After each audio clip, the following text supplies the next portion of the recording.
बिस्मिल्लाहिर्रहमानिर्रहीम। मैं हूं चौधरी मोहम्मद फराज, आप देख रहे हैं बॉटम लाइन।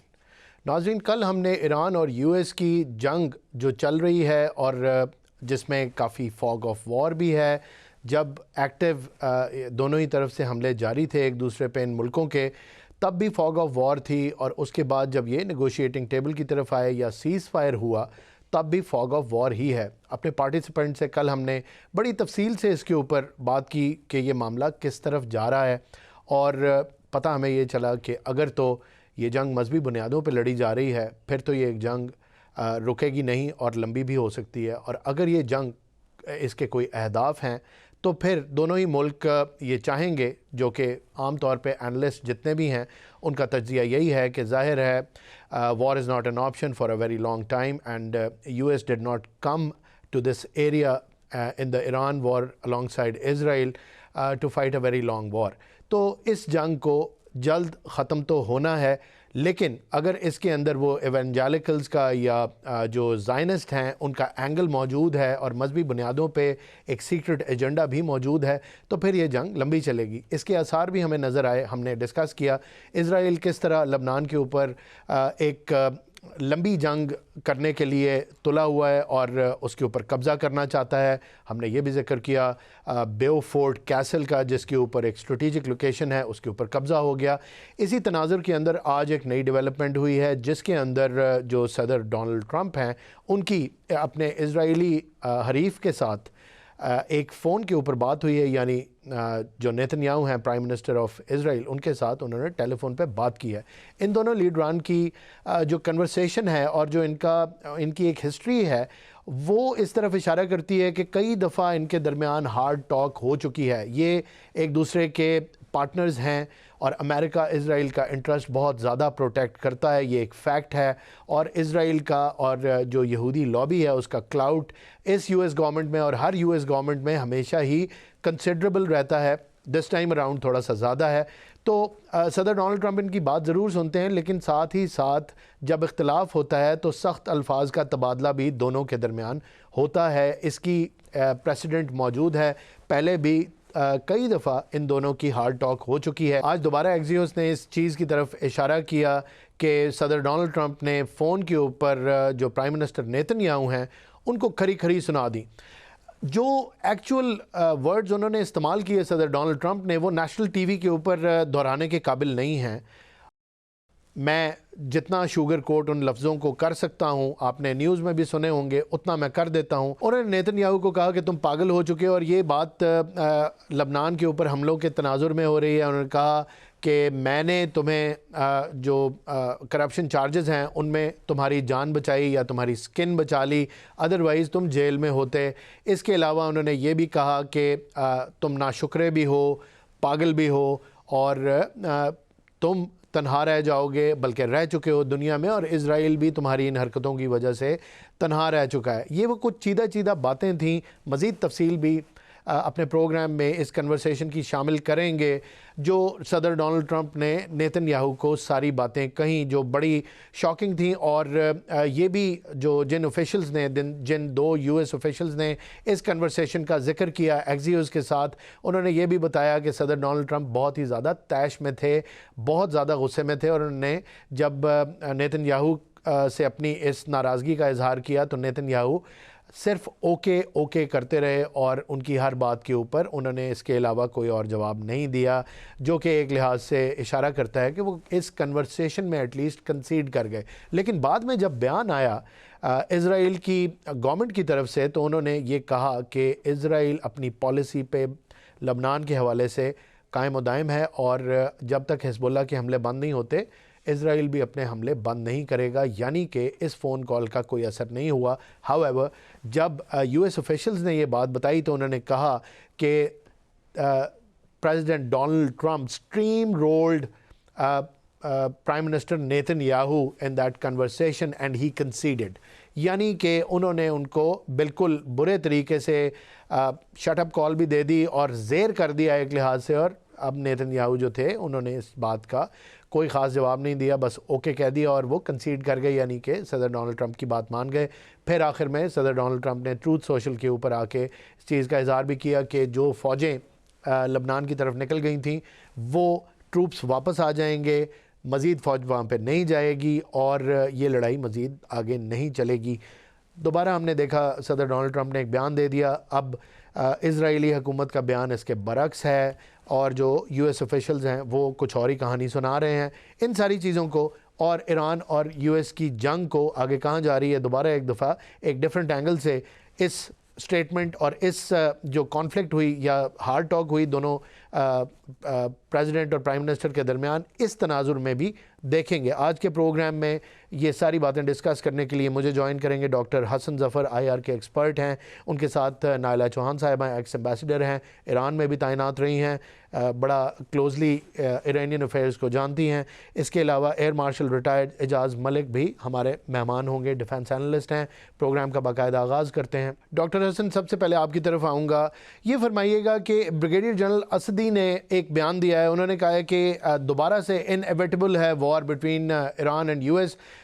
उन्होंने ईरान के रिजॉल्व का भी जिक्र किया अपने बयान के अंदर और इशारा यही मिल रहा है कि ईरान भी अब मेंटली प्रिपेयर्ड है for another round of armed conflict with US and Israel. ये मामला सर किस तरफ जा रहा है, इसके ऊपर कमेंट करें। बहुत बहुत बहुत शुक्रिया सर। जी देखिए, हम तो कंसिस्टेंटली कहते आ रहे हैं, जब सारा पाकिस्तान कह रहा था कि जी मीडिएशन कामयाब हो गई और यहाँ पे अब अमन आ जाएगा और ये सारा से मामला सेट हो जाएगा, हम तो तब भी यही कह रहे थे कि ये जंग नहीं थमेगी। हमने आपको एक टाइमलाइन भी दी थी कि ये सेकंड राउंड जो है गर्मियों के बाद मुमकिना तौर पे स्टार्ट होगा। बिल्कुल। अब इस वक्त सूरत हाल ये है कि लबनान पे मुसलसल हमले जारी हैं, जुनूबी लबनान पे।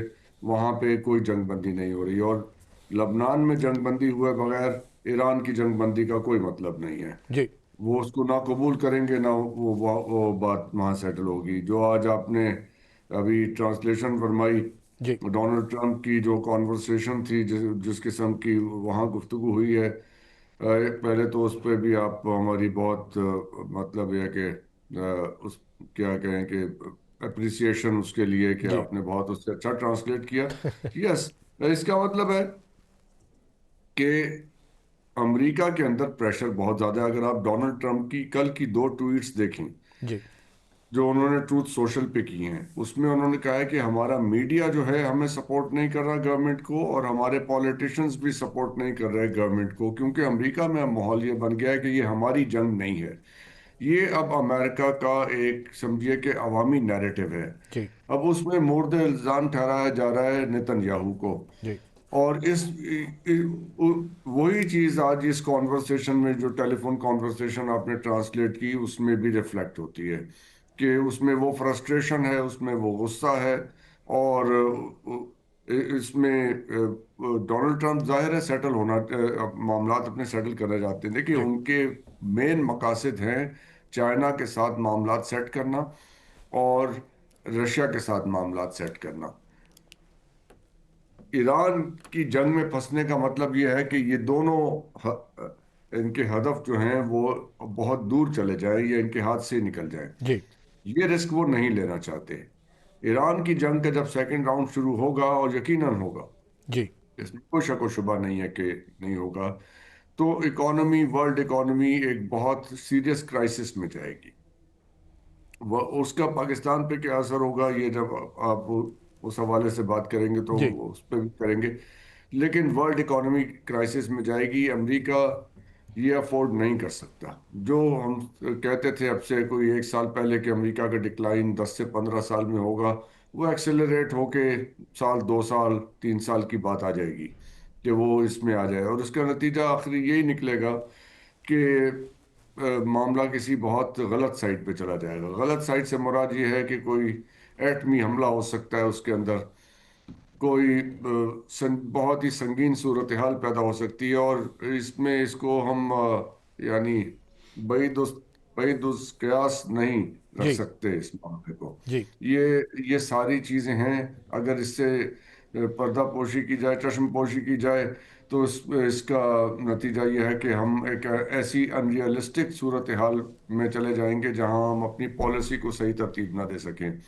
देखिए, हम जब ये बात कर रहे थे अब से एक महीना पहले, जब यहाँ पे बहुत धूम मच रही थी अमन मायदे की, तो हम यही अर्ज कर रहे थे कि खुदारा अपनी पॉलिसी को रियलिस्टिक ग्राउंड्स के ऊपर तरतीब दें, अपनी सोच भी हकीकत पसंद रखें, वरना आप अपनी सारी पॉलिसी ऐसी बना लेते हैं जिसका हकीकत से कोई दूर दूर तक ताल्लुक नहीं होता, उसका फिर हमें नुकसान होता है। ये नुकसान हमने पिछले कितनी दहाइयों तक उठाया है, इसलिए कि जो जिस किस्म के ताल्लुकात आपने गल्फ में कंट्रीज के साथ बनाए, फिर वो बरादर इस्लामी ममालिक का एक नैरेटिव आपने अपने सर पे सवार कर लिया, उसका बोझ आज हमें फील हो रहा है ना, जी बिल्कुल। उठा रहे हैं ना वो बोझ हम। बिल्कुल। तो यही मसला है कि अगर आज दोबारा आप किसी ऐसे, अब वो एक साहब बैठ जाते हैं, वो तुर्की से लेके मलेशिया तक मुस्लिम ममालिक का ब्लॉक बना रहे हैं, ये पूरे इस्लामाबाद में कोई एक प्रॉब्लम है? ऐसा कैसे हो सकता है? और उस ब्लॉक को कौन लीड करेगा? उस ब्लॉक की क्या डायनामिक्स होंगी? मेरी टर्किश लोगों से, कितनी लोगों से बात हुई है, वो तो विलिंग नहीं है इस किस्म के ब्लॉक में आने पे। बिल्कुल। ये कौन लोग हैं जो इन्हें बताते हैं कि जी ऐसा ब्लॉक बनेगा? ऐसा नहीं होने जा रहा। देखिए, अपनी रीजनल रियलिटीज को और अपनी नेशनल प्रायोरिटीज को, इनको सीधा रखें। आप सारी दुनिया के बारे में सेंसिटिव हैं, आप अपने मुल्क के बारे में सेंसिटिव नहीं है, ये मुझे समझ नहीं आती। उल्टा होना चाहिए, पहले अपने लिए बहुत सेंसिटिव हो और बाकी ये दुनिया के लिए। हमारी जी समझ से बाहर है ये बिल्कुल। किस्सा। बिल्कुल। सर, हम तो एक ही दुनिया में एक ही मुल्क के बारे में सेंसिटिव है, वो है पाकिस्तान। एग्जैक्टली। अगर पाकिस्तान का किसी सूरत हाल में नुकसान होता है, हम उस खेल में इंटरेस्टेड नहीं है, साफ बात है। बिल्कुल ठीक। तो इसमें आप रियलिस्टिक देख होके देखें कि ये ईरान का मैटर जो है वो it is not solving. Why not solving? जिस मकसद के लिए इसराइल ने जंग स्टार्ट की थी, क्या वो मकसद उन्हें हासिल हो गया? है। नो। अगर नहीं हासिल हुआ तो फिर जंग आगे चलेगी जब तक वो मकसद हासिल नहीं होता। अब उसमें फाइनली ये होता है कि या तो एक पार्टी डिफीट हो जाती है और दूसरे को कंसीड कर लेती है, दूसरे की बात मान लेती है। जी। तो यहीं पे आके बात खत्म होगी। तो वी डोंट नो कि how long, maybe years. जी। अब ये तो कह रहे थे कि जी मैं 1.5 दिन में ये जी यूक्रेन की वॉर खत्म कर दूंगा। आज कितने कितने साल हो गए इस बात को? बिल्कुल। 4.5 साल तो उस जंग को स्टार्ट हुए हुए हो गए। तो दिस जंग इज नॉट गोइंग अवे जी एनी टाइम सून। बिल्कुल। और उसका फिर इकोनॉमिक इम्पैक्ट क्या आएगा, स्ट्रेट ऑफ हॉर्मुज का क्या सिलसिला बनेगा, ये सारी अब आपके सोचने की बातें हैं। जी अगर आप अभी भी उस उम्मत मुस्लिमा के ब्लॉक में अपना सर ढूंढ रहे हैं, तो फिर उसका नतीजा भी निकलेगा एक दिन। जी बिल्कुल। पाकिस्तान को पहले अपनी नज़र में रख के और उसके इंटरेस्ट को समझ के उसके ऊपर कोई ना कोई पॉलिसी बनानी चाहिए। बात आपकी बिल्कुल ठीक है। अभी तो बाबुल मंदब की तरफ से भी जो थ्रेट है इरानियन, उसने भी किक इन होना है क्योंकि वो अभी खुली हुई है। और नेक्स्ट ईरान जब प्रेशराइज होगा तो डेफिनेटली बाबुल मंदब को भी बंद कर देगा। तो वो सिचुएशन भी हम उम्मीद करते हैं कि ना आए और कुछ बेहतरी रहे, लेकिन इट इज़ ऑन कार्ड्स और फिर डिस्कस करनी पड़ेगी। वापस आता हूँ दोनों जो सदर डोनाल्ड ट्रंप और नेतन्याहू की टेलीफोनिक कन्वर्सेशन के ऊपर बहुत ही ज़्यादा एक एब्यूसिव लैंग्वेज यूज़ की सदर डोनाल्ड ट्रंप ने, एज़ पर द एक्सियोस जो इनकी वेबसाइट है। और बड़ा क्लियरली जब आप उसको पढ़ते हैं तो कहीं से भी कोई एक भी लफ्ज़ ऐसा नहीं है जिसको आप एज़ इट इज़ मेंशन कर सकें। और you have to just come up with alternative words and alternative connotations जो कि सेम तरह से मीन करती हों, सो दैट आप अपने नाजरीन के साथ उसको शेयर कर लें, चाहे दुनिया में आप कहीं पे भी हों। कितनी ज़्यादा फ्रस्ट्रेशन है यूएस की, और यूएस की रियलाइजेशन कहाँ पे है? फ्रस्ट्रेशन जब इस लेवल पे पहुँच गई अमेरिकन प्रेसिडेंट की, तो the next same question would be to ask the US president and the administration कि उन्होंने बस कहाँ पे करना है इसराइल को सपोर्ट करने के लिए। तो वो सपोर्ट भी जारी है, फ्रस्ट्रेशन भी जारी है, और जो हेडस्ट्रॉन्ग है इजरायली गवर्नमेंट और उनके ऑब्जेक्टिव्स वो भी जारी हैं। क्या होने जा रहा है? देखिए, जो कॉन्वर्सेशन हुई उसमें वो आगे से ओके ओके करते रहे, और जी। उसके बाद क्या किया? उसके बयान दे दिया। बाद ज्यादा सख्त हमले किए लबनान पे। ये था उस कॉन्वर्सेशन का जवाब। जी अब जरूरी नहीं है कि एक आदमी आपके साथ गाली गलौज कर रहा हो और आप उसके साथ जवाब में उसी तरह बात करना शुरू कर दें। उसने सुन ली सारी बात और उसने उसका जवाब एक्शन की सूरत में दिया। इजराइल क्या प्रोजेक्ट है, पहले ये तो इसको हमें बार बार दोहराना चाहिए इस जी बात को। रॉथस्चाइल्ड ने और वो जो बरतानवी सेक्रेटरी थे, फॉरेन सेक्रेटरी, उन्होंने जो 1917 में मायदा किया था बैल्फोर वो एक डेक्लरेशन। प्रोजेक्ट, जी ये बेल्फोर जी डेक्लरेशन, थैंक यू। वो एक प्रोजेक्ट था। इसराइल एक मुल्क नहीं है, इसराइल एक प्रोजेक्ट है। बिल्कुल। जब आप इसको प्रोजेक्ट के तौर पे देखेंगे तो फिर आपको सारी कहानी समझ आएगी कि ये प्रोजेक्ट क्या है। इज दिस जायनिस्ट प्रोजेक्ट, ये एक रिलीजियस फैनेटिक्स का प्रोजेक्ट है, या जिन लोगों ने दुनिया पे अपना फाइनेंशियल तसल्लुत कायम किया हुआ है, जेपी मॉर्गन, रॉथस्चाइल्ड और रॉकफेलर, इस तरह की ये जो कंपनीज हैं, जूश कंपनीज, जो कि तकरीबन 80% से ज्यादा दुनिया का सरमाया इनके हाथों में है। तो अमेरिका का कौन सा सदर बुरा भला कह ले, गाली गलौज कर ले, लेकिन उससे ये फाइनेंशियल रियलिटीज चेंज नहीं होंगी। जो 40-41 ट्रिलियन डॉलर का कर्जा है अमेरिका पे, वो इन्हीं इन्हीं लोगों का है ना वो कर्जा। बिल्कुल। तो इनके साथ झगड़ के कैसे ये कोई फैसला करेंगे। बाकी जो जो आपके गल्फ कंट्रीज हैं, जितना उनके पैसे वाले लोग हैं, अब जहाँ कतर में चले गए, सारा पैसा तो इन लोगों का पर्सनल भी नेशनल भी इन्हीं कंपनीज के अंदर रखा हुआ है। जब ये सूरत हाल होगी तो आप बताइए इनके चुंगल से कैसे निकला जाएगा। बिल्कुल इनके ठीक। चुंगल से निकलने का जो है अब दूसरा तरीका है कि आप उस ब्लॉक से निकल के दूसरे ब्लॉक में जाने की कोशिश करें। दूसरा ब्लॉक है रशिया चाइना का, जी और वो उस फाइनेंशियल सिस्टम से वो जो उन्होंने अपना सारा मीडिया का एक नैरेटिव बनाया हुआ, क्योंकि मीडिया भी उन्हीं लोगों के हाथ में है ना। बिल्कुल ऐसा ही दे है। Own the media. जी so who owns the media? They own the narrative. वो बिल्कुल नैरेटिव को नैरेटिव कोई बना, बिल्डिंग होती ही वेस्ट से है, और यही जी जो जी, इजरायली, जी तो फिर बिल्कुल। वो नैरेटिव जो बिल्ड होता है वेस्ट में, वो उसी उसी के साथ अलाइंड होता है। यहाँ बच्चे बच्चे को सिखाया गया कि जमहूरी, ये जो जमहूरी यानी जो वेस्टर्न डेमोक्रेटिक सिस्टम है, उसके बाद खिलाफ बात करना तो ऐसा है जैसे आपने ब्लास्फेमी कमिट कर ली, उसको आप क्रिटिकली एनालाइज नहीं कर सकते। सो ये सारे नैरेटिव्स कहाँ से आए हैं? मैं आपकी इजाज़त से एक बात करना चाहूँगा। मैं 3-4 जगह मैंने ये लिखा भी, 2-3 जगह इसको बयान भी किया, जी कि जिन चीज़ों में आप बिलीव करते हैं, जो आपके अकायद का हिस्सा बन गई हैं चीज़ें, आप ज़रा रुक के ज़रा ये सोचिए कि आप उन अकायद तक पहुँचे कैसे हैं। वो प्रोसेस क्या था जिसके ज़रिए आप उन चीज़ों में बिलीव करना शुरू हुए जिनमें आप बिलीव करते हैं। जब आप उस प्रोसेस को एनालाइज करेंगे तो आपको समझ आ जाएगी कि ये नैरेटिव कैसे बन रहा था और किसने बनाया था और कैसे। जी एक और चीज इसमें बड़ी इंपॉर्टेंट है, तो ये जब हम मिडल ईस्ट की बात करते हैं तो मिडल ईस्ट को समझना जरूरी है। जियोग्राफिकली और कल्चरली मिडल ईस्ट के तकरीबन समझिए कि 3 हिस्से हैं। एक लेवेंट है। जी लेवेंट वो है जो कि शिमाली इलाका है, जिसमें इसराइल है, लेबनान है, जी इराक है। सो वो लेवेंट का एरिया है, उसकी ज्योग्राफिकल और कल्चरल और सिविलाइजेशनल रियलिटीज ये बाकी गल्फ कंट्रीज से डिफरेंट है। ठीक है। फिर फिर ओमान और कुवैत ऐसे 2 ममालिक हैं जो कि ज्यादा फारिस की तरफ हैं, जी यानी कि इनकी सिविलाइजेशनल लिंक्स जो हैं वो ईरान के ईरान से साथ ज़्यादा ज्यादा, हैं, जी बिल्कुल। राइट। जी तो डिवाइडेड है मिडल ईस्ट, और उसके बाद फिर आपका बहुत सारा हिस्सा है जिसके अंदर अफ्रीकन इन्फ्लुएंस बहुत इन्फ्लुएंस ज्यादा है। ज़्यादा है, बिल्कुल। यमन के अंदर है, जी यमन के अंदर बहुत अफ्रीकन बिल्कुल। इन्फ्लुएंस आता है।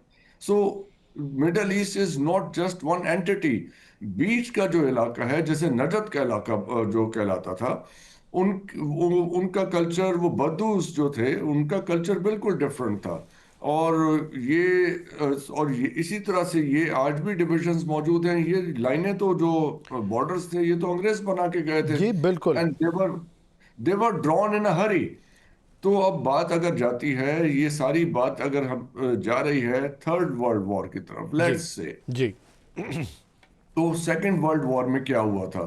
सेकेंड वर्ल्ड वॉर में बॉर्डर्स रीड्रॉ किए गए थे, एग्जैक्टली यानी इंडिया पाकिस्तान बना, एक बिल्कुल। बॉर्डर यहाँ क्रिएट किया गया, मिडिल ईस्ट में किया गया, किए गए बॉर्डर्स ड्रॉ, और अफ्रीका में जी किए गए। 60 नेशंस जो थी वो मैप के ऊपर नई आई, exactly, including India and but Pakistan. जी gradually over a period of जी 10-15 to 20 years। एग्जैक्टली तो जब थर्ड वर्ल्ड वॉर होगी तो उससे फलसफे भी चेंज हो जाएंगे, उससे बॉर्डर्स भी चेंज हो जाएंगे। जी the idea of how to govern a nation भी चेंज हो जाएगा।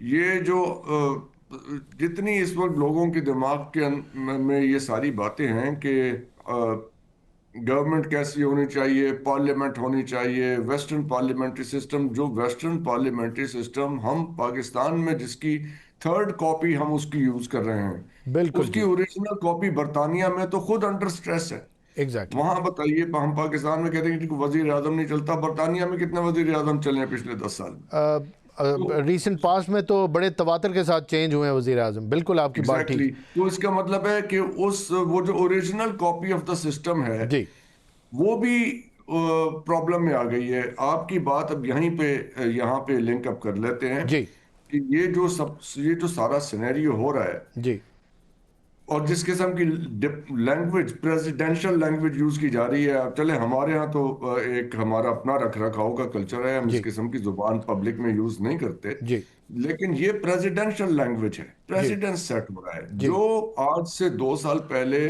बात करना नामुमकिन था, आज वो बात की जा सकती है। बिल्कुल आज से 2 साल पहले एलजीबीटी के खिलाफ आप अमेरिका में और यूरोप में बात दुनिया में नहीं कर सकते थे, आपकी नौकरी चली जाती थी। जी। बहुत सारे ऐसे मौजूआत थे जिनके ऊपर आप बात नहीं कर सकते थे। तो what was unspeakable, president Trump ने उसको स्पीकेबल बना वो दिया। न्यू नॉर्मल बना दिया, बिल्कुल बिल्कुल आपकी बात इसको ठीक। ऐसे देखिए, जी तो ये पैराडाइम शिफ्ट है। जी ये पैराडाइम शिफ्ट है और ये लैंग्वेज जो है उसका गहरा ताल्लुक है ये डिप्लोमेसी के साथ, and the way you you do your governance. Doctor तो साहब, आपने अगर बड़ी ये अहम लैंग्वेज, तरफ इशारा किया। नाज़रीन, हमारी गुफ्तगू का सिलसिला जारी है। Stay with us. हम आते हैं एक शॉर्ट कमर्शियल ब्रेक के बाद।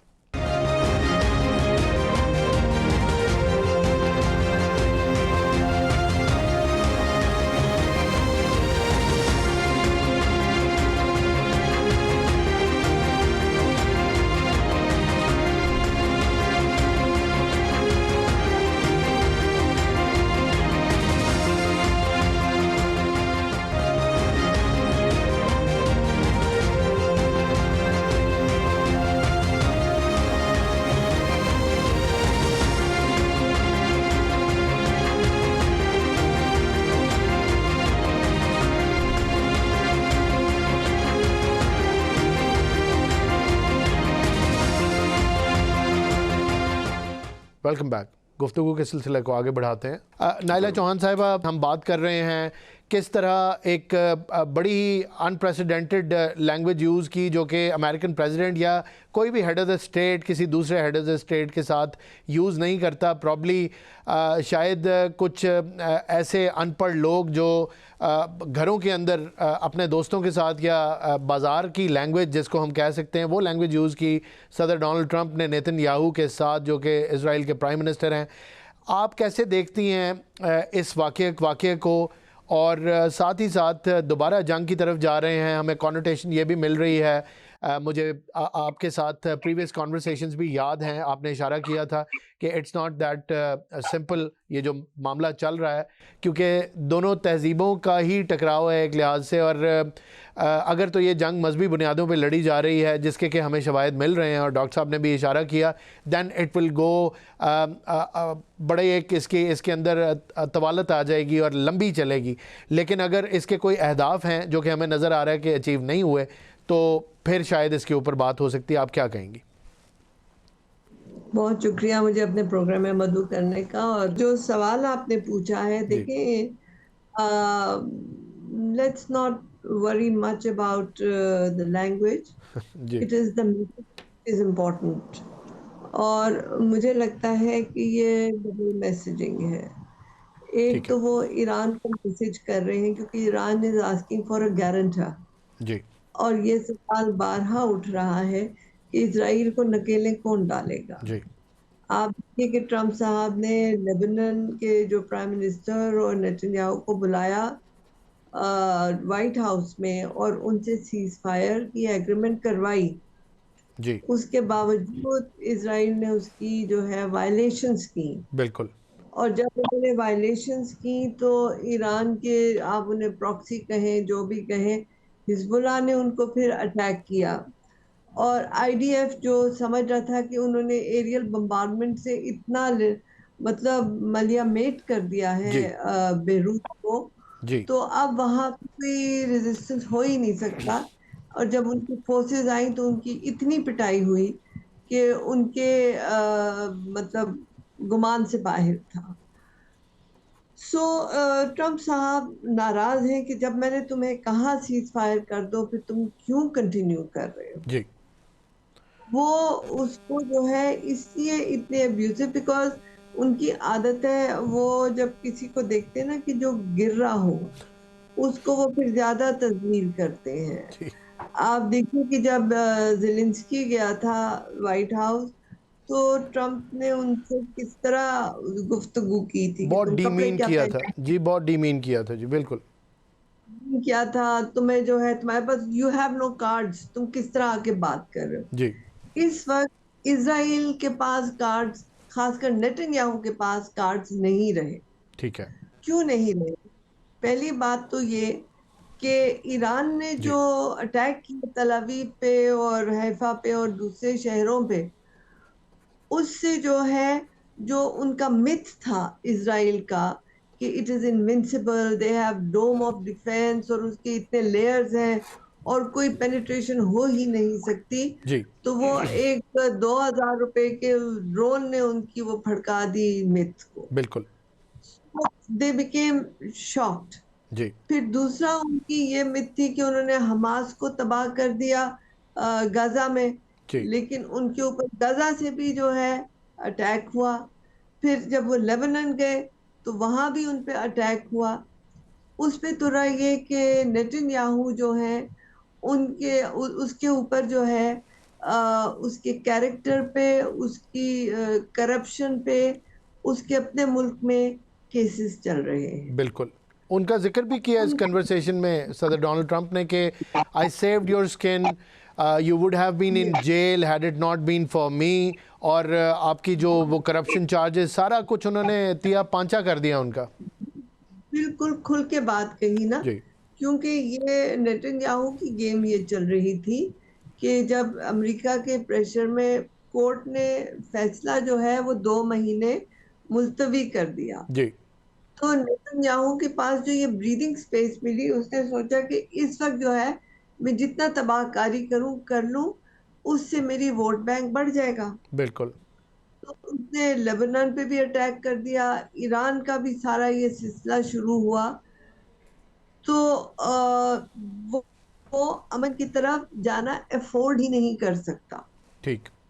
उसके लिए अब ईरान ने जो है कॉस्ट ऑफ वॉर बहुत बढ़ा दी है। जी तो अब वो क्योंकि कमजोर है तो ट्रम्प ने वही गुफ्तार की जो कि ज़ेलेंस्की से की थी। जी तो जैसे डॉक्टर जावेद कह रहे थे जी कि इट्स अ न्यू नॉर्मल। जी अब यही अंदाजे गुफ्तार, वो पॉलिटिकल करेक्टनेस का कॉन्सेप्ट जो है वो उन्होंने खिड़की से बाहर फेंक दिया हुआ है। जी लेकिन उन्होंने जो खुद बात की जी वो डबल मैसेजिंग, बिल्कुल ठीक। एक तो इस के बाद आ जाओ जी और दूसरा ईरान को कि हम इसको कंट्रोल कर सकते हैं। जी हम गुफ्तगू में अगर आगे बढ़े तो वो जो आपको जो ट्रस्ट डेफिसिट है जी उसमें वो गैप रिड्यूस करना चाह रहे हैं। आपका पॉइंट आ गया, बिल्कुल दुरुस्त हो गया। हम एयर मार्शल एजाज मलिक साहब की तरफ चलते हैं। एजाज साहब ये फरमाइएगा कि इज़राइल गारंटी भी ले रहा है, यूएस डांट डपट भी हो रही है, कान भी खींच रहे हैं, मीडिया पे भी ये चीज़ आ रही है, लेकिन फ़र्क कोई नहीं पड़ रहा। जैसे डॉक्टर हसन ने फरमाया कि उसका जवाब उन्होंने इस तरह दिया कि उन्होंने हमले और तेज़ कर दिए लबनान के ऊपर। तो ये सारी की सारी कुछ मिली भगत है, ये इनकी आपस में नायला चौहान साहिबा ने भी कहा कि एक मैसेजिंग है, दुनिया को कुछ दिखा रहे हैं, एक्चुअली कुछ और कर रहे हैं। तो ये मामला किस तरफ को जा रहा है, इसके ऊपर ज़रा कमेंट करें। जी बहुत शुक्रिया। मैं एम्बेसडर साहबा की बात से बिल्कुल मुत्तफिक हूँ, जी क्योंकि ये एक टेम्परेरी फेज है शायद, जिसमें अमेरिकन प्रेसिडेंट जो हैं वो इस तरह की पोस्टरिंग कर रहे हैं एज इफ कि वो ही इस पूरे मामले में ड्राइविंग सीट पे हैं। जी और इससे अल्टीमेटली वो शायद ईरान को ये तासुर देने की कोशिश कर रहे हैं कि आपके जो खदशात हैं पीस टॉक्स और पीस टॉक्स के नतीजे में होने वाले एक फ्रेमवर्क कह लीजिए या उसका एक एक्शन प्लान कह लीजिए, उसके सस्टेनेबिलिटी या उसकी ड्यूरेबिलिटी के ऊपर जो आपके रिजर्वेशंस हैं हम उसके गारंटी देने की पोजीशन में हैं। लेकिन ऐसा है नहीं, क्योंकि माजी में भी हमने देखा कि कभी ऐसे बयानबाजी होती थी कि जिसमें ये महसूस होता था कि इजराइल अमेरिका पर इतना डिपेंडेंट है कि वो इसकी एक रियासत है और इसकी एक एक्सटेंशन है इन द मिडल ईस्ट। लेकिन फिर कुछ अरसे में ही फिर ऐसी जो है पोस्टरिंग होती थी, ऐसे मैनिफेस्टेशन होती थी प्रैक्टिकली कि जिसमें हमें ये तासुर जो है वो सच्चाई लगने लगता था कि शायद व्हाइट हाउस जो है वो इजराइल की डिक्टेशन पे चल रहा है। तो ये जो है ये ब्लो हॉट ब्लो कोल्ड ये चीज़ें चलती रहती हैं। ये कोई ऐसी अनयूजुअल बात नहीं है given the American Israel relation और प्रेसिडेंट ट्रम्प का अपना मामलात को हैंडल करने का जो एक उनका एक यूनिक नॉन कन्वेंशनल तरीका कार है। ठीक है। तो मेरा नहीं ख्याल कि इसको हमें बहुत ज़्यादा सीरियसली लेना चाहिए। एंड ऑफ द डे जो ग्राउंड रियलिटी है वो ये है कि अमेरिका फंसा हुआ है ईरान के साथ और उसको एक रिस्पेक्टेबल और सेमाई रिस्पेक्टेबल एग्जिट विंडो चाहिए। ईरान अपनी पोजीशन पे कायम है क्योंकि ईरान समझता है कि वक्त उसके साथ है और जितनी कुर्बानियां दे के वो इस जगह तक पहुंचे हैं वो उस लिए वो शायद हक बजाने भी हैं। अमेरिका इस मामले से अगर अभी तक सीज फायर चल रहा है बारिंग लेबनान ऑफ कोर्स, लेकिन अमेरिकन पॉइंट ऑफ व्यू से तो सीज फायर चल रहा है, तो इसका मतलब है कि अमेरिका इज स्टिल विलिंग और ईगर कि वो एक मुआहदा हो जाए। बाकी जहां तक इजराइल का मामला है वो अपने ग्रेटर इजराइल के प्लान से पीछे नहीं हटेंगे। ज़ायनिस्ट जो हैं उनके पास अभी भी वही रिसोर्सेज हैं, वही क्लाउड है, वही इन्फ्लुएंस है जिससे वो पिछले कई दहाइयों से वो नर्चर कर रहे हैं अपने ग्रेटर इजराइल के प्लान को। तो मेरा ख्याल है हमें इस पर्टिकुलर एपिसोड से कोई बहुत ज़्यादा ऑप्टिमिस्टिक नहीं होना चाहिए। मलिक साहब आप हमारे साथ ही रहें। डॉक्टर हसन आपने जिक्र किया, पहले हम जब बात कर रहे थे तो बड़ी इंटरेस्टिंग तरफ आपने इशारा किया, आपने जिक्र किया प्रोजेक्ट का, इजराइल प्रोजेक्ट था। आपको नहीं लगता कि अब अमेरिका प्रोजेक्ट बनता जा रहा है इजराइल का, जिस तरह एक्ट एंड बिहेव कर रही है अमेरिकन गवर्नमेंट? क्योंकि लग इस तरह रहा है कि पपेट मास्टर जो है वो इजराइल है। अमेरिका कब अपने इंटरेस्ट को सेफगार्ड करेगा या अपने इंटरेस्ट को कब वो फर्दर करेगा और कब इजराइल की इंटरेस्ट को फर्दर करना छोड़ेगा विज़ावी दिस ये जो सारा थिएटर खुला हुआ है? एक तो ये बता दें। दूसरा ये बताएं कि ये रिस्पेक्टेबल एग्ज़िट का जिक्र किया जनरल साहब ने। रिस्पेक्टेबल एग्ज़िट या सेमी रिस्पेक्टेबल एग्ज़िट क्या हो सकता है यूएस के लिए? क्योंकि अहदाफ तो कोई उन्होंने हासिल किए नहीं और जब तक हासिल करते नहीं हैं तब तक बात बनेगी नहीं। और ईरान को अगर हम उसकी रेजिलियंस देखें तो लगता नहीं है कि वो एनी टाइम सून ये अहदाफ हासिल कर सकेंगे। आई एम सॉरी क्वेश्चन ज़रा लंबा हो गया लेकिन there are too many things to cover. Please. It's all right. देखिए सबसे पहले तो कब अमेरिका निकल सकता है, अब पहले जिस बात का मुख्तसर जवाब है वो पहले ले लें। रिस्पेक्टेबल एग्जिट तो ये था कि जब इस्लामाबाद आए थे तो वहां पे कोई डील करके चले जाते और कहते कि जी हमने जो हासिल करना था कर लिया। That was a very good moment जब इनको एक रिस्पेक्टेबल एग्जिट मिलता था। आमने सामने बैठे हुए थे, 47 साल के बाद एक बड़ा ब्रेक थ्रू अनाउंस करते हो चले जाते। आई थिंक वो ट्रेन मिस कर दी है। ठीक हो गया। अब कोई होगी सूरत हाल तो वी डोंट नो कि आगे सूरत हाल कैसे इमर्ज होगी। अब अमेरिका कब तक, वो ये बात एवीएम साहब दुरुस्त फरमा रहे थे मलिक साहब कि ये जो है अमेरिका को गाइड कर रहा है इजराइल और ये अब से गाइड नहीं कर रहा है। अगर आप जरा हिस्ट्री को जरा डीपली देखें तो ये फ्रेंच रेवोल्यूशन और अमेरिकन सिविल वॉर के बाद से ही ये यहूदियों का वहाँ पे इतना इन्फ्लुएंस है, उन्होंने ये सारा बिल्ड किया था। सो ये थोड़ी अनरियलिस्टिक बात होगी ये सोचना कि अमेरिका कभी उनके तसल्लुत से या मुस्तकबिल करीब में कोई आज़ाद होने का कोई ऐसा इम्कान होगा, और ये दैट इज़ नॉट हैपनिंग। अब इतना बड़ा पैराडाइम शिफ्ट जो 4-6 कंपनीज आपके सामने मैंने शुरू में बयान की थी जिनके पास दुनिया की 80-85% दौलत है, जी उनसे कैसे निकला जाए। बाकी ताकतें भी अफोर्ड नहीं करेंगी उन्हें डिस्टेबलाइज करना। देखें वो दूसरे मुल्क हैं, उनमें जो बिजनेस चल रहा है, जो फैक्ट्रियां चल रही हैं, जो सारा वहाँ पे सिस्टम है, वो भी तो इन्हीं कंपनीज की मरहून मिन्नत चल रहा है ना। जी सो वर्ल्ड फाइनेंशियल सिस्टम को कोई भी सबोटाज नहीं करना चाहेगा बशमूल चाइना के। और ये आपने देख लिया इस वक्त वर्ल्ड ऑर्डर का सबसे बड़ा हिमायती कौन है? चाइना है, कि हम चाहते हैं कि यूएन कायम रहे, वर्ल्ड सिस्टम कायम रहे। इसलिए और वर्ल्ड सिस्टम कायम रहे तो इसका मतलब है इनका तसल्लुत कायम रहे वर्ल्ड फाइनेंशियल सिस्टम का। वर्ल्ड फाइनेंशियल सिस्टम क्या है? यही 4-6 कंपनियां हैं, ये जेबी मॉर्गन और रॉकफेलर और रॉथस्चाइल्ड, ये और ऐसे और जी लोग जो कि वर्ल्ड फाइनेंशियल सिस्टम को सारा होल्ड करते हैं। So things are very very complicated. जी अब ये कैसे डिसमेंटल होगा, ये क्या दुनिया वो कॉस्ट पे करने के लिए तैयार है जो कि इस सिस्टम की डिसमेंटलिंग जिसकी डिमांड करता है? वो कॉस्ट है एक खौफनाक जंग जिसको ये आर्मेगेडन बोलते हैं और जिसका जिक्र इन्होंने बारहा किया है। अब हमारे यहाँ प्रॉब्लम ये हुई है कि इन्होंने जो जहाद का नैरेटिव और जहाद को डेमोनाइज करके मुसलमानों के नैरेटिव को कर दिया डिफेंसिव। अभी कल परसों इन्होंने लिखा हुआ था कि जी हमारा ये जेरूसलम पोस्ट में ये मुसलमानों का तो नजरिया ये है कि life is to be used not to be preserved. और जी हमारी सोच मुख्तलिफ है। हमारे लिए जिंदगी कीमती है, मुसलमानों के लिए जिंदगी जो है वो किसी मकसद की हुसूल का जरिया है, यानी शहादत हासिल करने का। जी सो ये एक फंडामेंटल डिफरेंस है जिससे वो, और ये आपने पीट हेग्सेथ की बातें भी सुनी, मार्को बिल्कुल रूबियो की बातें भी सुनी, और वो वहाँ जो प्रेयर हो रही थी ओवल ऑफिस में वो सारी कहानी सुनी, तो इसका एक अंडर करंट रिलीजियस वॉर का मौजूद है। अब आप उस तरफ देखना चाहें ना देखना चाहें, लेकिन वो जरूर देख रहे हैं, जी इसलिए कि उनके यहाँ जो सारा सिस्टम चल रहा है वो ऐसे ही चल रहा है।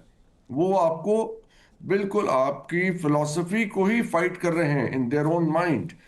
सो एक तरफ तो ये आइडियोलॉजिकल वॉर चल रही है, दूसरी तरफ उनका वो फाइनेंशियल सिस्टम होल्ड करके बैठा हुआ है। So that is the project. जब व्हेन वी से कि इजराइल इज अ प्रोजेक्ट, वो ये प्रोजेक्ट बिल्कुल ठीक आपकी फिलॉसफी को डिफीट करें और अपने दुनिया पे अपना तसल्लुत कायम रखें। उनके पास थर्ड ऑप्शन नहीं है। बिल्कुल ठीक If they want to survive in their mind, उन्हें आपकी फिलॉसफी को डिफीट, तो वो क्या चाह रहे हैं कि जी अब आप हथियार डालें, ईरान हथियार डाले सारा, और सारी मुस्लिम वर्ल्ड के अंदर वो नया करिकुलम लाके पढ़ाएं, वो आपकी जितनी रिलीजियस आइडियोलॉजी और फिलॉसफी है उसको रीडिफाइन करके आपको दोबारा से पढ़ाएं, नए सिरे से तालीम दें, और उनको और उसमें से वो चैप्टर्स हज़फ कर दें जो उनके लिए मुश्किल का बायस है। So that is the project. बिल्कुल ठीक और वो अमेरिका और ईरान के मुआहदे से वो प्रोजेक्ट जो है वो ख़त्म नहीं होने वाला। And that is where we are going. आपका पॉइंट आ गया। नाजरीन, हमारी गुफ्तगू जारी है, लेकिन यहाँ वक्त हो गया एक शॉर्ट कमर्शियल ब्रेक का। कहीं मत जाइएगा।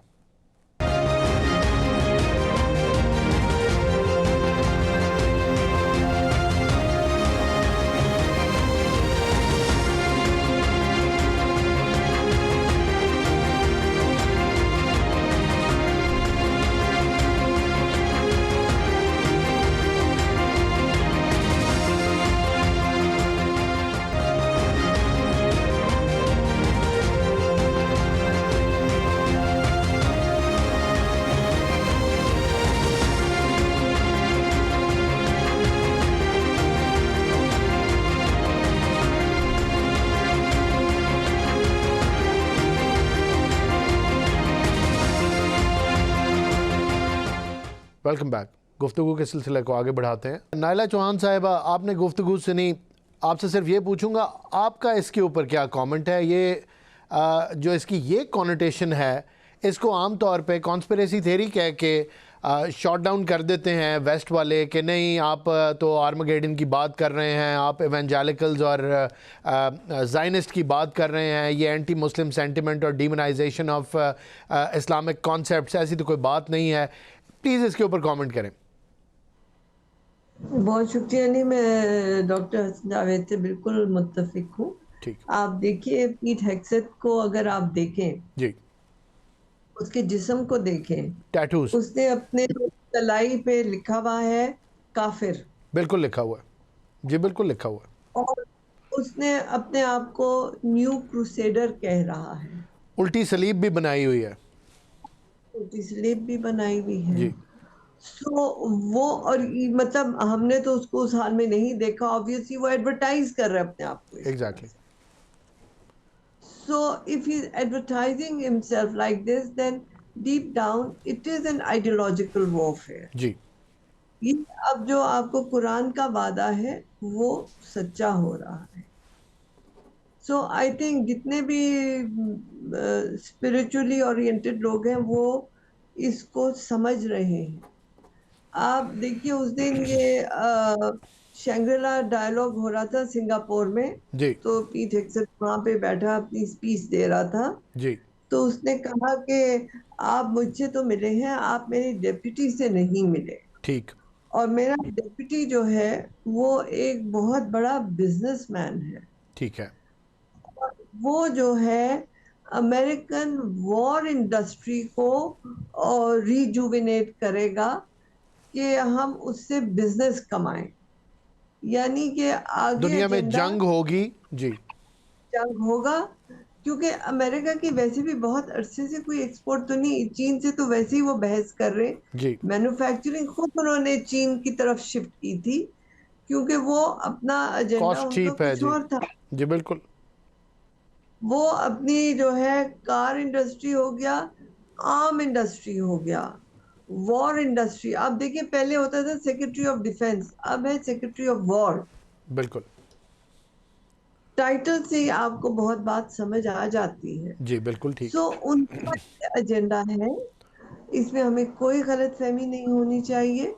और इजराइल का भी यही, ग्रेटर इजराइल का, लेबनान को आप देखिए, वो समझे उन्होंने साउथ लेबनान हज कर लिया है, उसको एसिमिलेट कर लिया है। जी, ये तो और बात है, उनके मतलब शौक इतना ही हुआ कि हिजबुल्लाह ने उनको वहां पे पिटाई शुरू कर दी, जी, वरना उनके में तो उन्होंने हिजबुल्लाह को नेस्त नबूद कर दिया था, जी, हमास को नेस्त नबूद कर दिया था। तो ये किस तरह से उठ खड़े हुए। और ईरान ने भी लेबनान का जो है टॉपिक अपने उसमें गुफ्तगू में शामिल शुरू से किया। फर्स्ट राउंड में भी बात हुई थी, आपको याद होगा। जी, तो फिर जेडी ने जब उतरे थे इस्लामाबाद एयरपोर्ट पे, तो उन्होंने कहा था no, Lebanon will not be on the table. जी, तो उन्होंने अपना, हालांकि जब आए थे तो वो जो 10 नुकाती उनका ईरान का फ्रेमवर्क ऑफ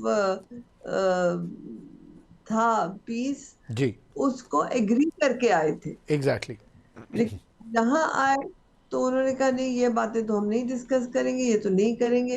फिर ईरान ने भी उसको रीनिगोशिएट करके कहा कि हम न्यूक्लियर भी जो है फिर डिले कर देते हैं इस पे बिल्कुल ठीक, डिस्कशन, मॉरेटोरियम जो है 10 साल 20 साल 50 साल बाद देखेंगे। जी, तो उन्होंने उस तरह से उसको, तो अब जो इनका मेमोरेंडम ऑफ अंडरस्टैंडिंग जो, मतलब मैंने देखा तो नहीं है, जी, लेकिन जो मैं मीडिया से वक्स कर रही हूँ जी, वो यही है कि में ये हॉर्मुज भी शामिल नहीं होगा, जी, न्यूक्लियर ये भी उन्होंने शामिल डिक्लेयर नहीं कर दिया जी, और उन्होंने ये भी कह दिया कि अभी हम नेगोशिएट भी नहीं कर रहे and we see a war, second round of war, Iran ने ये भी कह दिया एग्जैक्टली जी, एग्जैक्टली। और ये मैं आपको याद होगा शुरू से अर्ज कर रही हूँ जी बिल्कुल कि मुझे याद ये है जी, हमें इसमें गलतफहमी कोई नहीं होनी चाहिए।